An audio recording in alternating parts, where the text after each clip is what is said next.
मित्रांनो, आत्ता जवळपास 9 वाजता आहेत आणि मी अजून ऑफिसमध्येच आहे.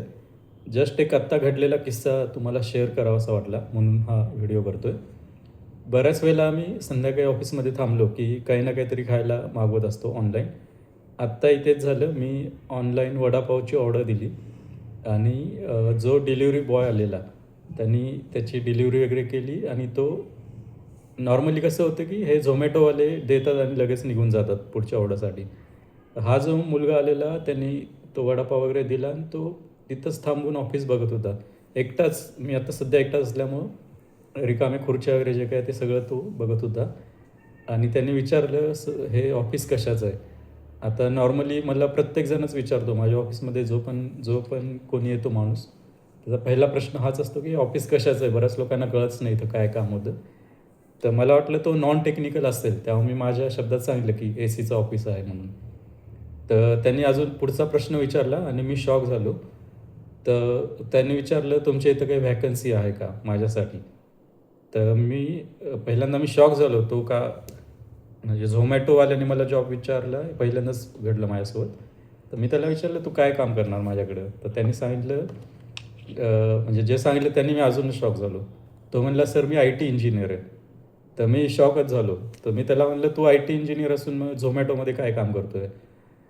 तर त्यांनी जी स्टोरी सांगितली ती भयानक आहे. तर त्याची स्टोरी मी तुम्हाला सांगतो. तो 4 वर्षाचा एक्सपिरियन्स्ड आय-टी इंजिनिअर होता. चेन्नई बेस्ड एक कंपनी आहे. चेन्नईत होता तो 4 वर्ष. चेन्नईमध्ये ऑटोमोबाईल डीलर्सला लागणारे सॉफ्टवेअर बनवणारी ती कंपनी होती, जिथं हा काम करायचा. आणि यांचे सॉफ्टवेअर त्यांनी क्लॉडवर काहीतरी कन्व्हर्ट केले. क्लॉड अँथ्रोपिक कंपनीचा एक एआय बेस्ड एक टूल आहे, तुम्ही सर्च करा. क्लॉडमध्ये सॉफ्टवेअर जनरेशन किंवा कोडिंग हे खूप सोपं झालेलं आहे. नॉन कोडर किंवा नॉन टेक्निकल माणूस पण त्याचे सॉफ्टवेअर तयार करू शकतो. तर 4-5 महिन्यापूर्वी ती कंपनी क्लॉडवर शिफ्ट झाली आणि 4 महिन्यापूर्वी या कंपनीमध्ये त्यांनी ले ऑफ केला. जवळपास 20 मुलं त्यांनी ले ऑफ केले. फक्त ले ऑफ केले नाहीत, ले ऑफ करताना त्यांना 1 महिन्याचा ॲडव्हान्स पगार दिला. पण त्या जागेवर त्यांनी नवीन मुलं भरली, नवीन इंजिनिअर्स भरले लोकल आणि जवळपास 30% कमी पगारामध्ये. म्हणजे तो सांगत होता, तो आलेला मुलगा, त्याला 25,000च्या आसपास पगार होता. त्याच्या जागेवर जो नवीन इंजिनिअर त्या कंपनीने भरला आहे, लोकल इंजिनिअर, त्याला ते ₹9,000 देणार आहेत पगार. ठीक आहे, काम सेमच, पण ₹9,000 देणार आहेत. तर जवळपास 30% कमी पगारामध्ये त्यांनी नवीन माणूस घेतला. तर सांगायचा मुद्दा हा आहे, की विचार करा, आय-टी इंजिनिअर 4 वर्ष एक्सपिरियन्स असलेला, ते पण चेन्नईमध्ये, तो ले ऑफमुळं या फील्डमध्ये येतो आहे झोमॅटोमध्ये आणि डे टू डे किंवा डोर डिलिव्हरीचं जे काही काम असतं ते करतो आहे.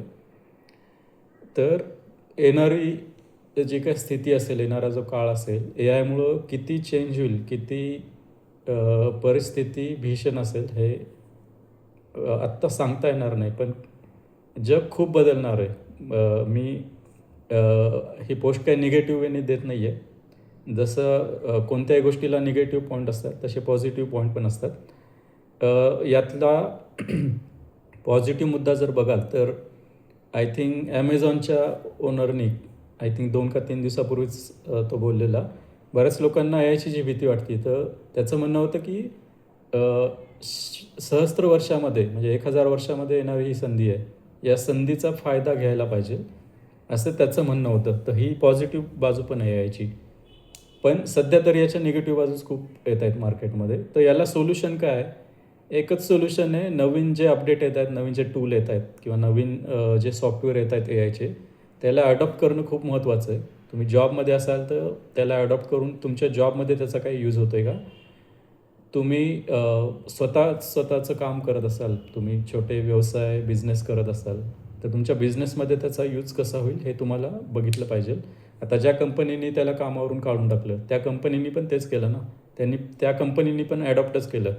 त्यांचं जे काही सॉफ्टवेअरचं काम होतं, क्लॉडवर त्यांनी कन्व्हर्ट केलं आणि कन्व्हर्ट झाल्यावर त्यांना कळलं असणार, की एवढ्या जास्त पगाराची माणसं या कामासाठी ठेवण्याची काही गरज नाही. तेव्हा त्यांनी जे जास्त पगाराची माणसं आहेत, ते काढून त्या जागी कमी पगाराची माणसं भरली. त्यांनी एक प्रकारे अडॉप्टच केले. त्यांच्या जागेवर ते योग्यच आहेत. आपण पण तेच करू त्यांच्या जागेवर असेल तर. पण तुम्ही जर जॉब करत असाल तर तुम्हाला तुमच्या पॉईंट ऑफ व्ह्यू पण अडॉप्ट झालं पाहिजे. तर नवीन प्रॉडक्ट शिकायला पाहिजे. अदरवाईज जे कोणी अडॉप्ट करणार नाहीत या प्रोसेसमध्ये त्यांचे खरंच हाल होणार आहेत कामाचे. जी अनिश्चितता त्या मुलाच्या तोंडावर मला दिसत होती की एखाद्याकडं काम जर नसेल तर चेहऱ्यावर जी काही अनिश्चितता असते ती त्या मुलाच्या तोंडावर एवढी होती की मी ते सांगू शकत नाही तुम्हाला शब्दामध्ये. तर सांगायचा मुद्दा हाच आहे की या AI ला घाबरून चालणार नाही. कारण हे आता वास्तव आहे. याला कोणच बाजूला करू शकणार नाही. एकच आपल्याकडे सोल्युशन आहे, ते शिकून घेणं आणि त्याचा डे टू डे लाईफमध्ये आणि आपल्या कामामध्ये कसा यूज करता येईल हे पाहणं महत्त्वाचं आहे.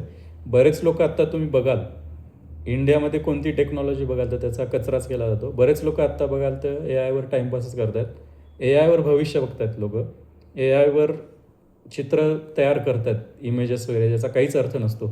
बरेच ॲनिमेटेड वगैरे तुम्ही फोटो बघाल, ॲनिमेटेड व्हिडिओज वगैरे बघाल छोटे, काही त्याचा यूजच नाही आहे, ते तयार करत बसलेत. तर सिरियस होण्याची सध्या तरी गरज आहे आणि त्याचा वापर कसा करता येईल आपल्या कामासाठी म्हणजे ज्याच्यातून आपल्याला रोजगार मिळतो ज्या कामातून, त्या कामामध्ये यायचा कसा यूज होईल हे बघणं सध्या खूप महत्त्वाचं आहे. थँक्यू.